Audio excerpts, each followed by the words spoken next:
looking for a way to the Alphaverse.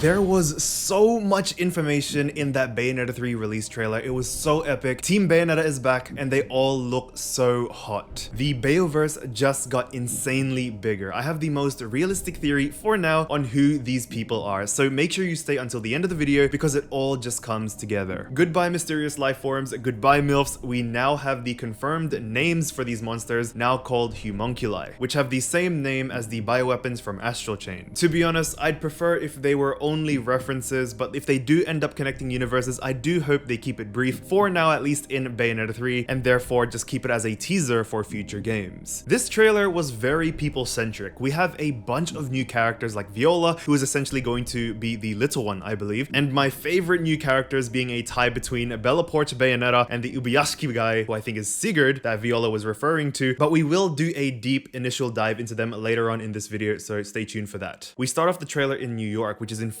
by the Humonculi. So that electric billboard in the previous trailer was right in terms of America being affected by these Milfs. By the way, they are finally showing that crispy, smooth 60 FPS playthrough, and you have the new VA for this Bayonetta, or this Cereza, who does sound like a Cereza, but you can still hear the difference, but a great performance nevertheless. And to be honest, it's very different from that voice we hear at the very end, where this Cereza is pulling her heart out, literally, whom I think is Helena Taylor, but again, we'll get to that very soon. All the more to think that this Cereza is the brave Cereza that we raised in the first game. You get to see more of her ballet fighting style on the cruise ship that we saw at the beginning of the trailer. A little detail that I noticed is that she does have this desaturated color scheme until she wields Color My World, coming from a Pen pizza box, which I hope Radahn is bartending and just throws it to her. That would be so cool. You also have some 70s themes with John's new appearance that is not red, might I add, as well as the minivan, which I think John is driving. Maybe she's going through her 70s phase. But the important thing is Team Bayonetta, or at least Radahn, Cereza, Enzo, and John, are in New York where the situation first starts. So if you were to chronologically timeline the trailers, it would go New York scene, Gates of Hell bar, then the Shibuya arc, then their mundane adventures. I'd like to also point out that the scenes with Viola and the Cheshire Cat have the same type of crazy adventure type of vibe, possibly referencing Alice in Wonderland, and again, it'll all come together at the end of this video, I promise you. You can tell this is the prologue scene since she does wield the handguns prior to the chain. They showed a lot of characters and information in this trailer, so there has to be much more big reveals in the gameplay that I'm still hoping for, that being our Bayonetta, or more specifically our Bayonetta seeing this Cereza for the first time, all grown up. That voice at the end calling to this Cereza could be just like what we discussed in the previous theory videos, where brave Cereza will somehow telepathically connect with our Bayonetta for help, or when she's in trouble. A sort of parallel with the little one calling us for help when we were in Paradiso in Bayonetta 1. Lo and behold, they finally showcase Team Bayonetta, Radahn, Enzo, and Luca, who is absolutely dripped out. You have the in other words dialogue from Radahn, In other words, they're part human.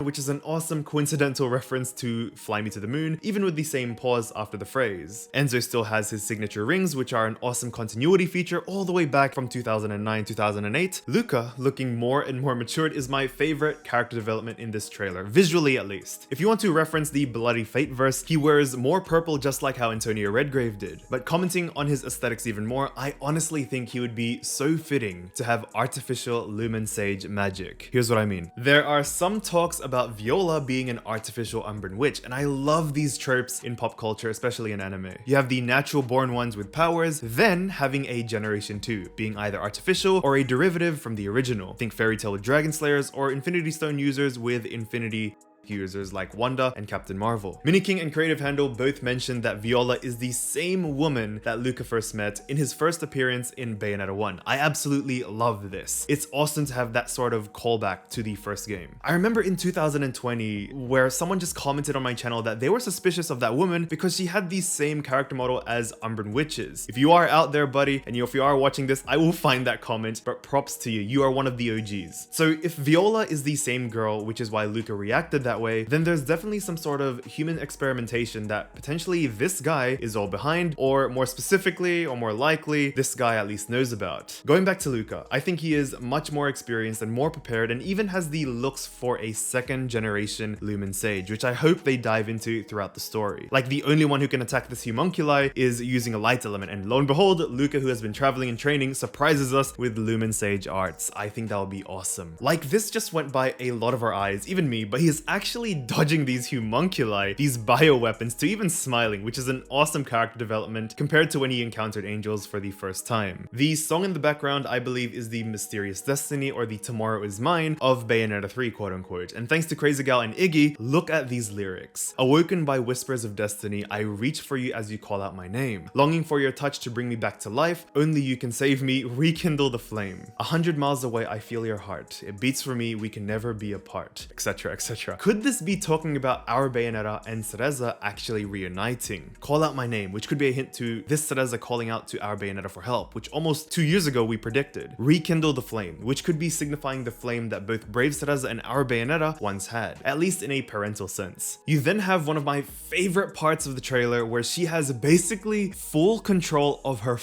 demon masquerade. This was exactly what I'd hoped for ever since I animated it in our anime opening 1 with her infernal bond at the time. This Cereza shows that her and her Madama are in complete unison. It's like being able to smoothly take away your hollow mask and bleach while you have to rip it off if you don't have the full control of it. Madama Butterfly's new look, having more of a spider web design on her chest and being able to channel herself through Bayonetta so smoothly. Fight like a butterfly, sting like an absolute boss. You have another massive Humonculi in the sea, which bears resemblance to the one in the previous trailer. So I'm thinking, like in classic Bayonetta 1 chapter to chapter, verse to verse fashion, you will have to continue this fight in Shibuya after the prologue. Good old Kamiya development style is back. It's now confirmed that this Cereza confused with other demonic weapons, potentially the ones that Radahn makes for her. Like her having this clawed form, which just reminded a lot of us actually of Grace and Glory, or Gracious and Glorious claws, completing a satisfying drill attack reminiscent of Grace and Glory's move. There's a short scene where Cereza holds an Amino for all you Genshin fans, but it could be inspired by Thanos' Infinity Gauntlet with all these jewels around it. My theory is that this is definitely connected to the Ursa flying object in that celestial body, or the moon. Therefore, we probably have to start collecting other gems. We do see a portal that goes directly to the moon, essentially finishing off the song narrative all the way back in Bayonetta 1 Flying to the Moon. What if that song that Rosa sang to her was a hidden message? Potentially where all the hidden Umbran witches sought refuge after the witch hunts, because Rosa did have Capri, or Madama Capri, so it's likely she foresaw the mass genocide of the witches, so she probably devised a plan of escape for certain Umbran witches. The golden device could be a key to this Ursa flying object. It even has the Umbran logo below it, just like the UFO.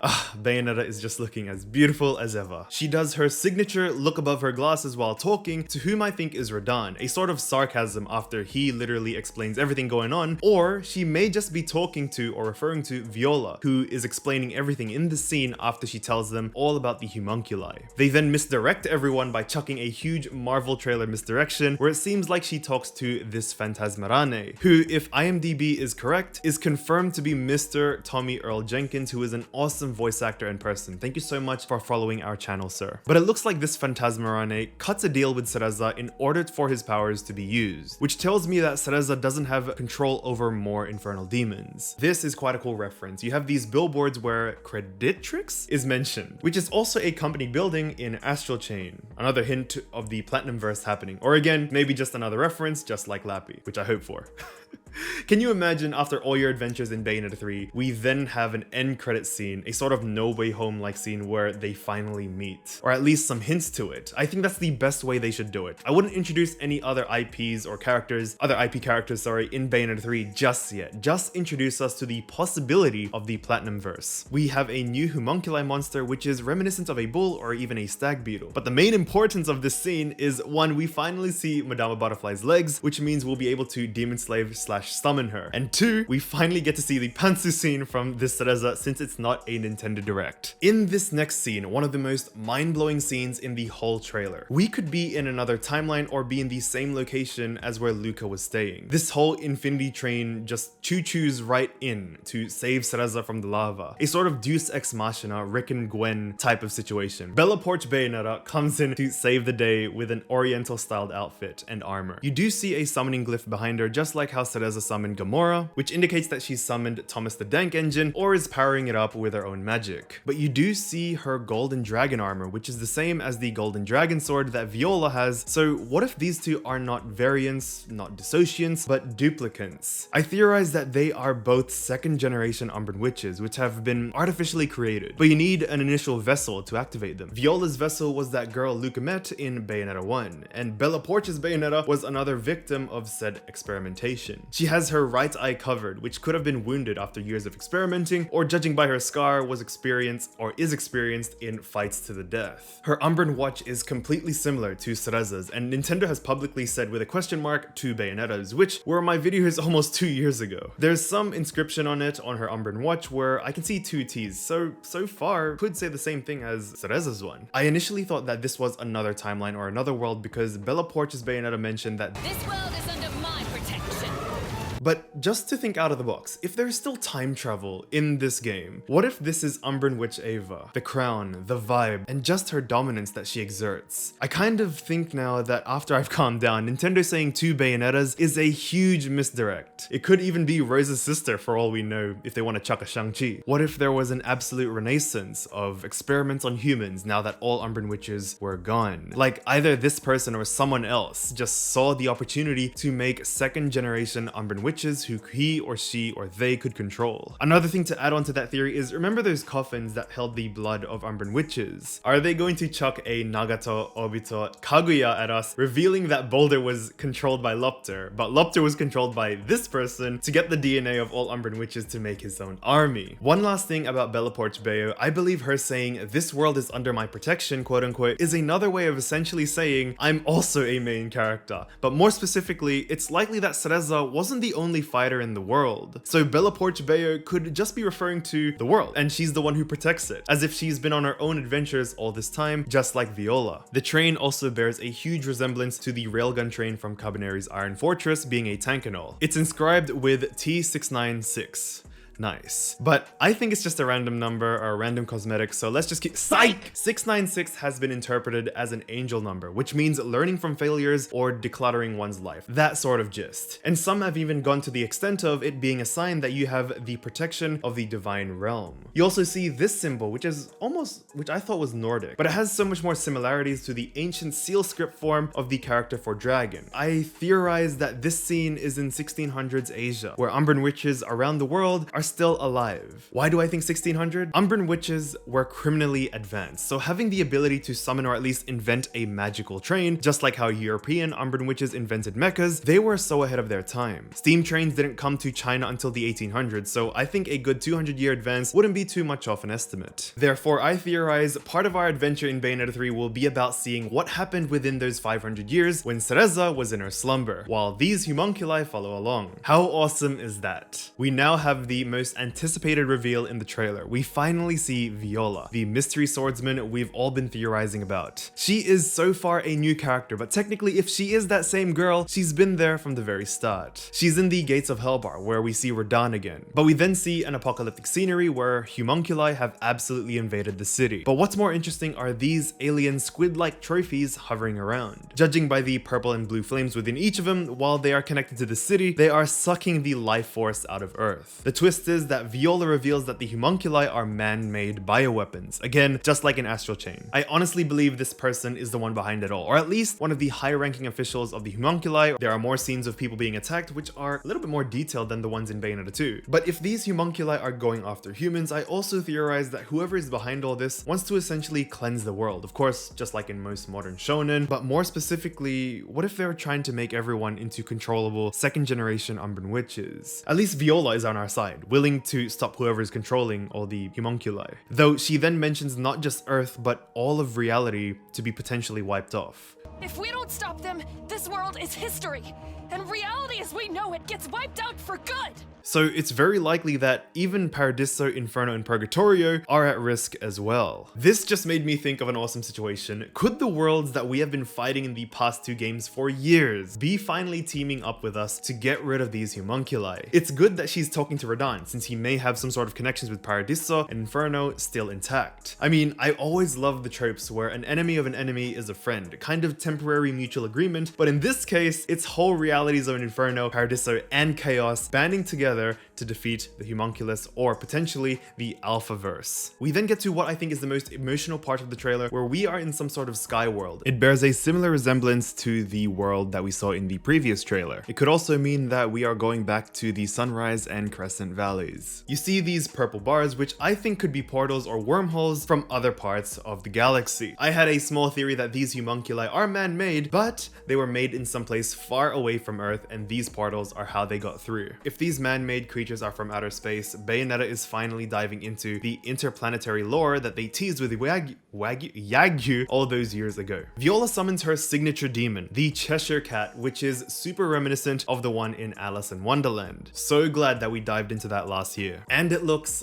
awesome. They still need to explain how she has the Cheshire doll, since she's even sporting it in her first appearance at the Gates of Helvar. My theory is that this Cereza gives her the doll after she finds out that she's an artificial Umbran witch. If we aren't talking about variants or alternate timelines, I believe that is the only explanation for Viola having that doll. But if you do count the multiple timelines route, Viola could just be a Bayonetta variant from the Alphaverse, maybe. The fact that she knows so much about the Humonculi and how much it can affect reality, and how she has no eyewear or glasses, which is a must for main Bayonetta characters, makes me think she isn't from this world. And with a magical Cheshire doll, I theorize she's either a John or Bayonetta variant from the supposed quote-unquote Alphaverse. Also, it's only for a brief second, but I found this so funny. The Cheshire doll actually expands into a giant before taking the form of the live form, which I found really cute. Viola then tells Cereza to search for a scientist named Sigurd, who would likely be this person who John finds. But I like to think he's someone else, so that way we can have much more bigger reveals throughout the game. Sigurd could actually be based on the real Viking warrior who is known as a hero believed to have lived in the 9th century. What I theorize from this is that if they do keep it accurate to the source material, could there have been much more warriors, or at least people like Sigurd, who have mastered the aging problem other than Umbran witches and Lumen sages? Again, a huge stretch from just a name, so I think he's just a human scientist named after the real life counterpart. We now have gameplay footage other than Cereza or John, debuting Viola's fighting style. It's awesome because it's good to see an Umbran witch whose signature weapon is a katana, and that finisher, absolute herogasm, with summoning Cheshire to slice through the Humonculi with a giant flaming smile on his face. The fact that she uses fire gives us even more hint to her being the flaming purple figure. I like to hope they would at least show Viola's purple figure form. If she is the purple figure, I'm going to be so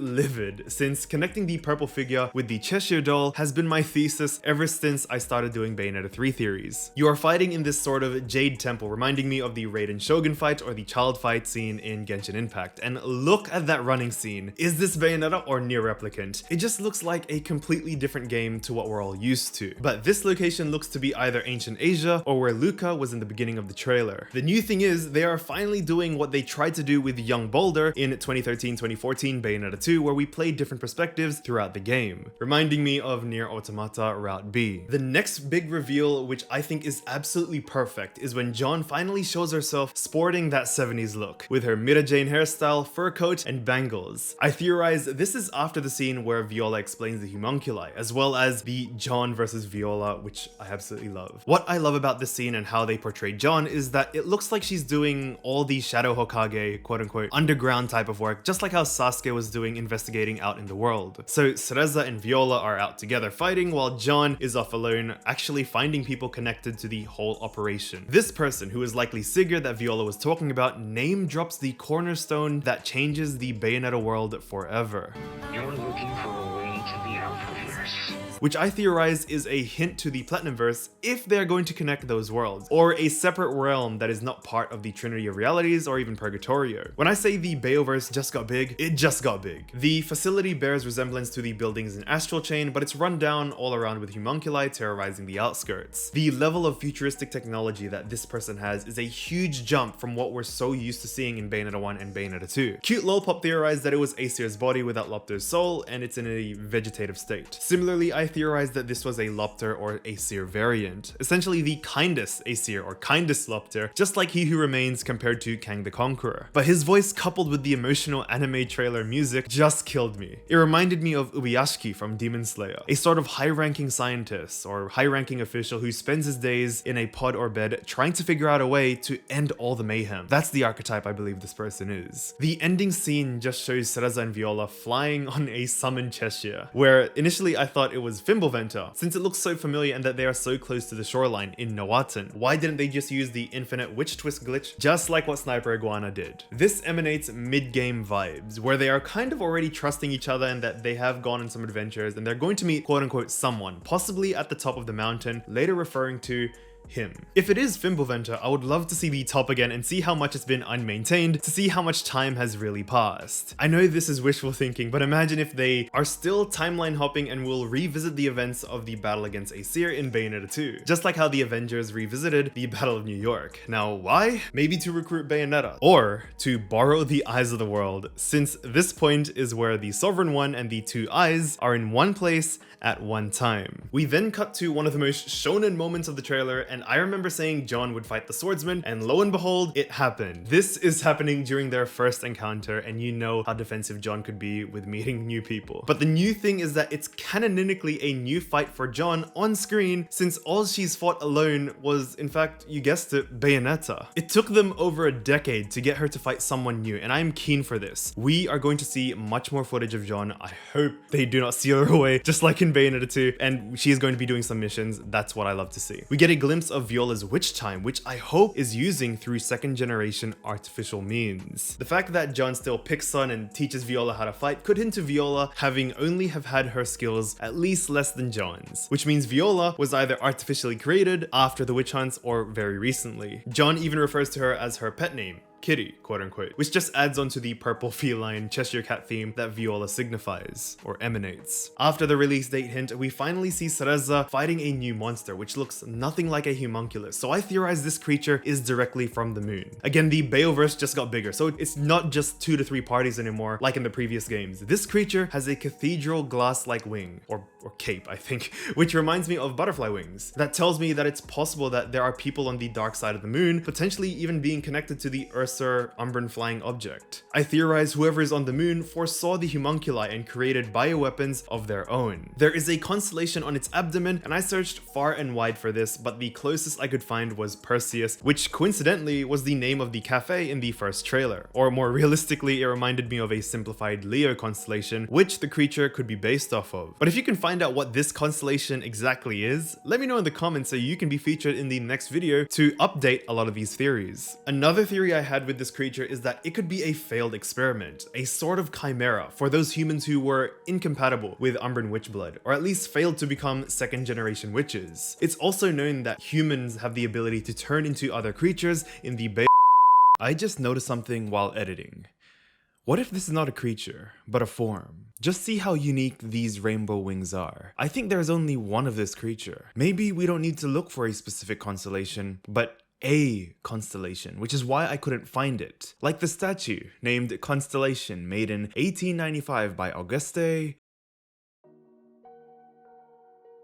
What if this is Radahn's strongest form? And why is he stopping Cereza from going to the moon? Does he have another agenda? Did he change? You know, Father Radahn was meant to be part of the main story in Bayonetta 1. Maybe this is when they can finally do it. You heard it here first, folks. Radahn is that boss at the end defending the portal, to the moon, which efficiently transports all the way to the moon as previously mentioned. We now have the potential to fly to the moon literally through a wormhole as Rosa first sang to us. We then have the official Bayonetta 3 logo glitching into the release date, and I remembered saying this in our stream a few hours ago. I love how they did the glitches since that was my first main theme in 2020 when I first started. But you can also theorize that it does come off as the Bayoverse or the universe of Bayonetta potentially glitching away into nothingness, no pun intended. Now here's where things get interesting. We get to hear a different voice, or at least a different sounding voice, calling out to Cereza, which honestly sounds just like our own, just like what Sniper Iguana said.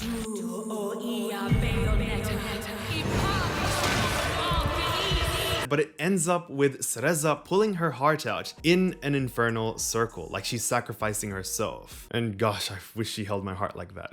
But really, with this epic kaiju looking dragon now summoned, this just screams final move tropes. I immediately thought of Ichigo's final Getsuga Tensho, or when Akame poisons herself with the sword's curse to achieve her strongest form. In this case, Cereza sacrifices her own heart to potentially summon or combine with her strongest demon form. Why didn't she just summon Shiba? But the more I looked into this dragon, if the PlatinumVerse will happen, could this be linked to the Project GG's kaiju? Everything seemed to fall into place, and now that I realize if they are going to connect, I now know why Astral Chain was released, well, the trailer and the game was released way before Bayonetta 3. The trailer then shows October 28th, 2022, and a funny interaction with Viola and Cereza, showing how experienced Cereza is in landing, compared to Viola still childishly using Cheshire as a huge cushion to break her fall. So it's completely and utterly adorable that she's going to be the quote-unquote little one for Bayonetta 3. But if you look closely, there are energy beams that are being fired at both of them, so I think this is after their conversation during their Cheshire fight, or Cheshire flight, before they got shot down. The different voice that we hear in the ritualistic scene could either be A, our Bayonetta calling onto her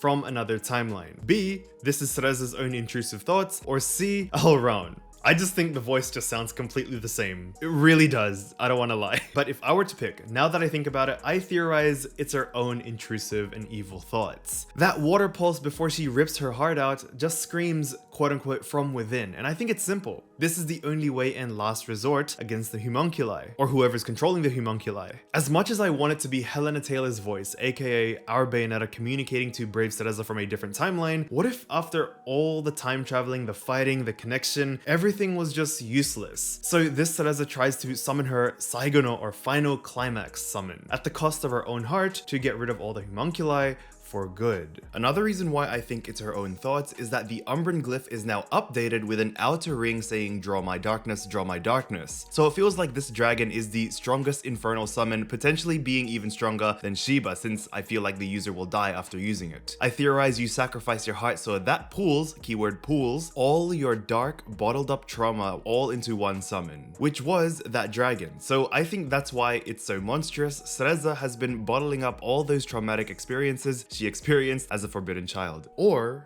if you want to get really morbid, what if this is Cereza's true potential? We've been thinking about it being a perfect Lumen Sage / Umbran hybrid form, but maybe an Umbran Witch's true potential, or the Forbidden Child's one, is this. I hope a lot of you Alice in Wonderland fans know where I'm going with this. Viola will be up against Cereza, mirroring the Vorpal sword against the Jabberwock dragon. Why would she be fighting Viola? Maybe that's what the true potential is. Maybe a voice like Lilith, for example, is the one that's possessing Cereza. It's hard to tell right now, but that is what they're building up together. Or maybe Viola is the bad one in here, and she's just been lying all this time. All I know and all I hope for is Viola to fight Cereza. And of course, my wishful thinking, shonen senses are tingling. Will our Bayonetta from the main timeline be the one to stop these two from killing each other? Likely not, but I really love the theory of the Jabberwock being Cereza and the Vorpal sword being Violet, who literally has a sword. Ultimately ending like the story of a girl who had been lost in Wonderland. There will be tons more refined theories and analyses of this trailer, even debunking this video,